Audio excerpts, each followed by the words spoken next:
Rat Edition, welcome. Happy day in Pontiac, Michigan. The drug prosecution defended Christopher Jansen. He said he had been searched without a warrant, and he was just mad, and that was his defense. And the prosecutor said the officer didn't need a warrant because of the bulge in Christopher's jacket. It could have been a gun. Nonsense, said Christopher, who happened to be wearing the same jacket that day in court. He took it off. He handed it to the judge. He said, "Here, it's the same coat. How could you think it's a gun?" The judge picked it up and looked at it, and he discovered a packet of cocaine in the very pocket, and the judge laughed so hard that it required a 5-minute recess to compose himself before he put the guy in jail.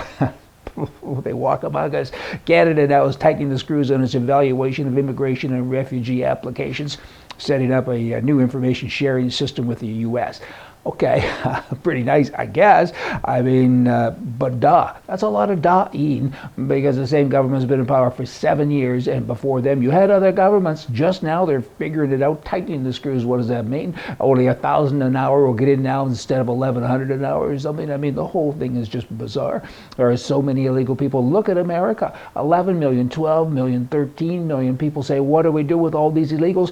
President Eisenhower, he had it figured out. Didn't take him long. The boys came home from World War II, and he said, "Oh, you other guys, you illegals, go home now." He sent them home. They went home, and I think it was like 10 million people then.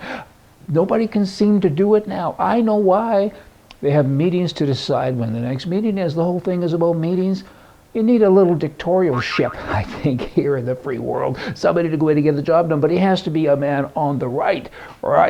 And then things will start to happen. I mean, right now, information sharing seems to be only on a case-by-case basis. I'm back to the Canadian/US thing with immigration.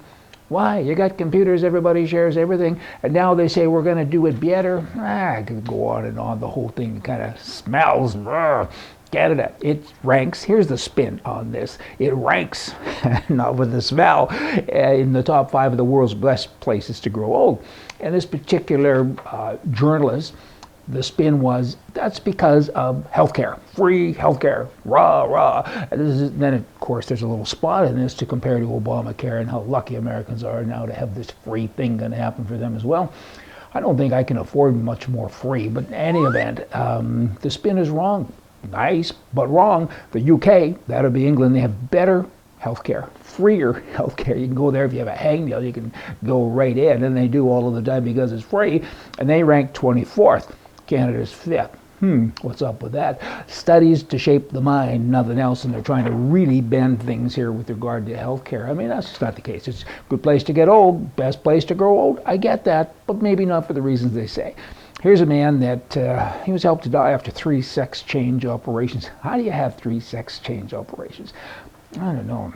I mean, we've all seen this, I guess. It's been in the news now for some time. I feel very sorry for him or for anybody that goes through that. I mean, your mind must be kind of mushy to not know what you are, and it's kind of a sad thing.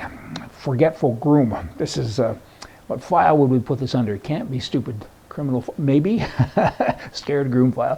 He called it a bomb threat, because he failed to book where the wedding was going to be, and it was his job, and he messed up, and he was supposed to be in the Liverpool Hall, so he thought, well, I know how to fix this. I'll call a bomb threat, and I won't tell anybody that I did a bad thing, and he did that, but he got caught. Well, at least he didn't have to get married. Kind of like a shotgun wedding, except a bomb wedding. Hey, kind of neat. Apple recently released another model, and it's resulted now in nearly double the sales of all previous releases. The iPhone 5S and the iPhone 5C went on sale, and they're just selling zillions of these things an hour. iPhone has so much cash and so many good things going for it. It's a big success. And I will tell you that I switched personally from an iPhone a while ago over to what is it? Samsung, that Fiat. It's a bigger screen and everything. I sure like the bigger screen. Cut ends there though, because when I send emails and things, you always have to check and see if they actually got to where they were going. Just saying. The BC government, another socialist experiment, you know what, and people just keep letting them run their world, their province. The BC government now has announced that we're looking into having a change of maximum speed limits for different seasons and different types of vehicles. That's what liberals do. They try to change everything. Let's have meetings to decide when the next meetings can be. I mean, you're going to have signs up. I can see it now. If you have a big car, you can go 60 miles an hour. If you have a small car, you can go 70 miles an hour. If you have this, you can go something else. You're so busy reading stuff, you have more car accidents.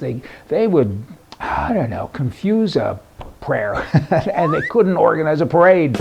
Just saying, let me end today with a story. Let's lighten this up, shall we? Little Larry, kind of like little Johnny, but we're going to call him Larry. A new teacher was trying to make use of her psychology courses, and she started her class by saying, everyone who thinks they're stupid, stand up.